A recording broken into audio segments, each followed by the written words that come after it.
성도님들 안녕하십니까? 정진부 목사입니다. 반갑습니다. 좋은 하루 시작하셨습니까? 참으로 이 불신의 시대에 하나님에 대한 믿음, 성경적인 믿음을 배운다는 것은 정말 의미 있는 시간이라고 생각합니다. 특별히 제 자신이 하나님을 향한 저의 믿음을 다시 한번 점검해보고 또 확고하게 가지는 계기를 만들 수 있어서 참 감사하게 생각하고 있습니다. 바라기는 들으시는 성도님들께도 이 강의가 유익이 되었으면 좋겠고요. 오늘 하루를 하나님을 향한 그 확고한 믿음 안에서 살아가실 수 있는 좋은 계기가 되었으면 좋겠습니다. 시청해 주셔서 진심으로 감사드리고요. 오늘도 한번 시작해 보도록 하겠습니다. 우리는 계속 스프롤 목사님의 믿음 자신 있게 대답하라 라는 책의 내용을 함께 살펴보고 있습니다. 챕터가 2로 넘어갔습니다. 믿음으로 사는 것은 무엇인가 라는 제목입니다. 지난 시간까지는 믿음은 맹신이 아니다 라는 것을 계속 공부했죠. 저는 특별히 마지막 부분에서 우주론적인 관점에서 믿음을 정의하는 부분을 너무 좋아합니다. 그렇게 믿음의 확고한 그 의미에 대해서 살펴보았다면 이제는 정말 그렇다면 믿음으로 사는 것이 무엇인가에 대한 내용을 가지고 살펴보도록 하겠습니다. 소제목은 아벨의 믿음, 진정한 예배라는 제목입니다. 먼저 요약입니다. 성경 속의 인물들은 온갖 다툼과 소동이 가득한 자신의 삶의 현장 속에서 그들의 믿음으로 살았다 이렇게 말씀합니다. 다시 말해서 믿음이라는 것은 단순히 논리로 존재하는 것이 아니라 자신의 성도들의 삶 속에서 역사한다라는 것을 스프롤 목사님은 강조하면서 이번 챕터를 열고 있습니다. 그러므로 히브리서 11장을 통해서 구약 성경 전체를 살피면서 믿음으로 사는 것이 무엇인지 생생히 보여주는 사례들을 찾아보겠다라고 말씀하고 있습니다.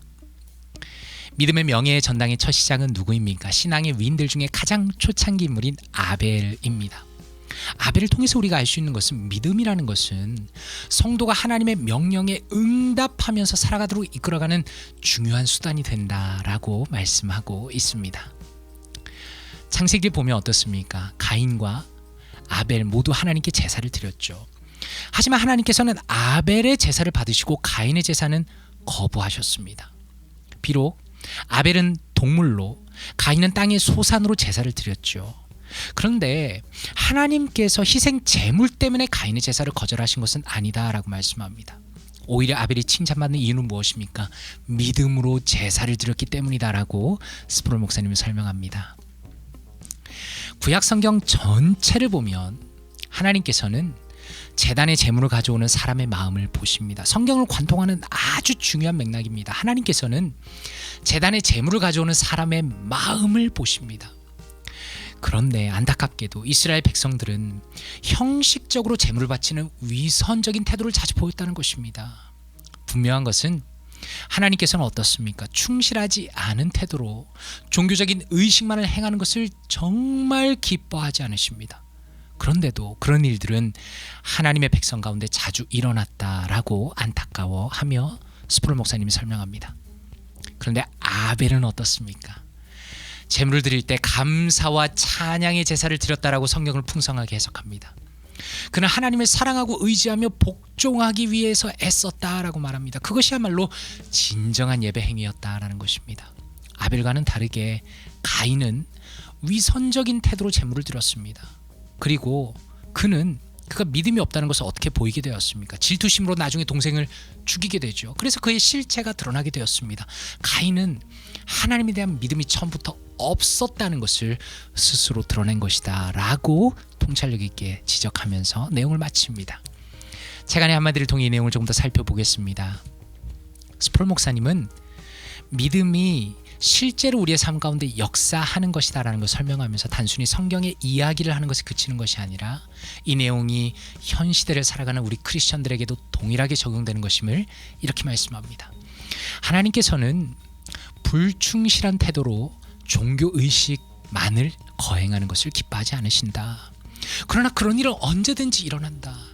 사람들은 매주 교회에 나오지만 하나님께 마음을 들이지 않고 단지 종교의식만을 치른다. 그들은 믿음이 없이 하나님과 인격적인 교통도 없이 그저 배우가 연극을 하듯 종교 행위를 일삼을 뿐이다 라고 통렬히 지적하십니다. 성도님들은 어떤 부분이 제일 마음에 와닿습니까? 저는 배우가 연극을 하더라라는 부분이 너무 마음에 와닿습니다. 때로는 우리의 모습이 그렇기 때문입니다.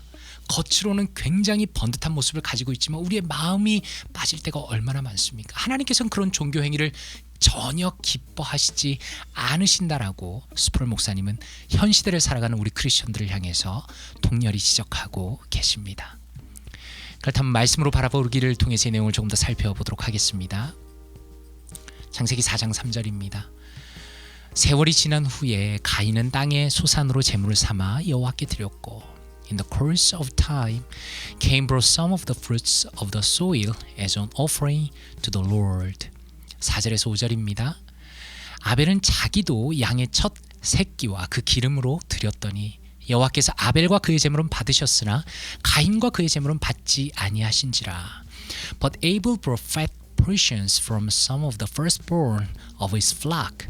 The Lord looked with favor on Abel and his offering, but on Cain and his offering he did not look with favor. 이렇게 말씀합니다. 이 부분에 대해서 스터디 바이블, 넬슨 스터디 바이블 이렇게 설명합니다. Abel's sacrifice was the best that he had to offer, the firstborn and their fat. There are no similar descriptive words for Cain's sacrifice. That is, Cain brought a token gift of his produce to the Lord, but Abel brought the very best. God respected and looked with favor first upon the person, then on his sacrifice. Abel's offering was more excellent than Cain's because of Abel's faith in the Lord. 이렇게 설명합니다. 무슨 뜻입니까? 양의 첫 새끼와 그 기름으로 드린 아벨의 제물은 그가 하나님께 드렸던 것 중에 최고였습니다. 이렇게 설명합니다.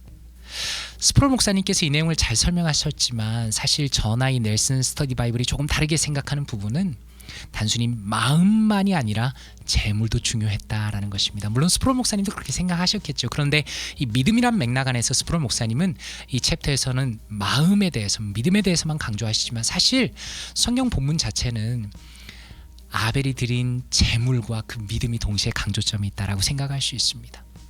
가인의 재물에 대해서는 어떻습니까? 아벨의 재물에 대해서는 아주 자세하게 아름답게 묘사가 되어 있는데 가인의 재물에 대해서는 유사한 묘사가 성경에 나타나지 않는다는 것입니다. 다시 말해서 가인은 그의 농산물을 그저 대표하는 정도의 재물을 하나님께 드렸을 뿐이지만 아벨은 최고의 것을 가져왔다는 것입니다. 정말 감동적인 부분이죠.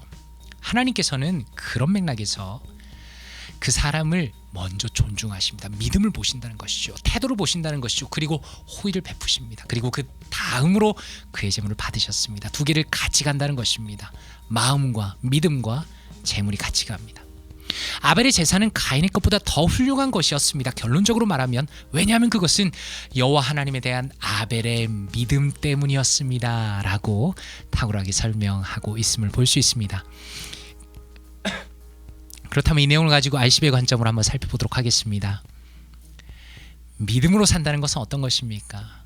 굉장히 실제적인데, 첫째로 단순히 겉으로 드러나는 모습만이 아니라 하나님과의 인격적인 관계 속에서 나의 마음을 하나님께 드리며 사는 것입니다. 특별히 성도의 삶의 중심에 예배가 있죠. 우리는 하나님께 매번 드리는 예배를 통해서 우리의 마음 전부를 하나님께 드려야 한다라는 것입니다. 그런데 믿음으로 산다는 것은 단순히 마음만 드린다는 것을 의미하지는 않습니다. 마치 아벨이 가장 좋은 것을 하나님을 위해서 기쁨으로 드렸던 것처럼 우리가 가진 가장 좋은 것과 최고의 정성으로 준비한 것을 여호와께 드리는 것이 바로 믿음으로 사는 삶이라는 것을 기억해야 한다라는 것입니다. 세상 사람들은 어떻습니까? 돈과 명예, 그리고 눈에 보이는 자신의 이익을 위해서 최선을 다해 살아갑니다. 혹은 다른 사람의 눈에 잘 보이기 위해서 그렇게 살아갑니다. 그러나 우리 믿음의 사람들은 어떻습니까? 비록 겉모습은 비슷할 수 있습니다. 겉모습은 비슷할 수 있습니다. 그러나 그 동기에 있어서 완전히 구별된다라는 것을 우리가 반드시 기억해야 합니다. 성도에게는 우리의 삶과 예배를 받으시는 유일한 대상이 있습니다. 지난번 시간에 살펴본 것처럼 인간과 모든 피조물들을 초월하시며 스스로 존재하시는 여호와 하나님께서는 최고의 것을 받으시기에 합당하신 분이십니다. 그러므로 성도는 최선을 다해서 우리의 삶과 예배를 그분께 드려야만 한다라는 것입니다. 이것은 마치 다른 맥락으로는 사랑하는 연인을 위해서 가장 좋은 것을 주고 싶은 것과 동일한 것입니다. 성도님들께서 사랑하는 아내에게, 남편에게, 그리고 가족에게 가장 좋은 것을 주고 싶은 것처럼 바로 우리의 최선의 삶과 최선의 예배를 드리는 것은 사랑하는 연인을 위해서 가장 좋은 것을 주고 싶은 것과 똑같은 것입니다. 여호와께서는 우리에게 무엇을 요구하십니까? 온 마음으로 그분을 사랑하라고 명하십니다. 또한 그 말씀에 따라서 우리는 우리의 진실한 마음을 우리의 삶의 최선에 담아서 여호와 하나님 앞에 기꺼이 드려야 한다라는 것입니다. 이것이 바로 참된 믿음의 삶이다라고 정리하며 말씀드릴 수 있겠습니다. 내 삶에 적용하며 내용을 마무리해 보겠습니다. 두 가지입니다. 당신의 그리고 우리의 예배 모습을 점검해 보면 좋겠습니다. 혹시 예배를 빠지지 않고 잘 드리고 계십니까? 너무 훌륭합니다. 너무 귀한 일입니다. 그러나 혹시라도 그 예배 가운데 하나님을 향한 진심과 우리의 사랑이 빠져 있지는 않습니까? 마치 연극을 하듯이 예배 드릴 때는 없습니까? 우리의 예배가 하나님 앞에서 그 진심과 사랑과 그 믿음이 회복되었으면 좋겠습니다. 그리고 우리는 삶을 성실하게 최선을 살아야 하는 이유를 확고하게 가지고 있습니까? 우리의 삶의 모든 영역에서 가장 가치 있고 진실한 삶을 여호와 하나님 앞에 기꺼이 드릴 수 있는 저와 사랑하는 성도님들이 되신다면 진실한 믿음의 삶에 한 걸음 더 다가간 것이다 라고 말씀드릴 수 있겠습니다. 이 내용을 가지고 기도하며 마치도록 하겠습니다. 아버지 하나님, 감사합니다. 믿음으로 하나님 앞에 가장 좋은 것으로 드렸던 아벨의 삶의 모습을 보게 하시니 감사합니다. 하나님, 우리의 삶을 주님 앞에 드리기 원합니다. 우리의 마음이 늘 주님께 드려지길 원합니다. 우리의 사랑과 우리의 믿음과 우리의 진실함이 우리의 예배 가운데 또 우리의 삶 가운데 하나님을 향하여 나타나기를 원합니다.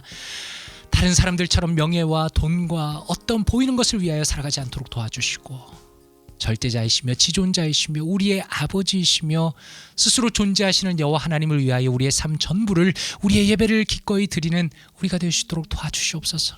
우리의 삶의 하루의 최선을 통하여 하나님 영광 받아주시고 우리의 삶의 귀한 열매들로 채워주시옵소서. 감사드리며 살아계신 예수 그리스도 이름으로 기도드리옵나이다. 아멘.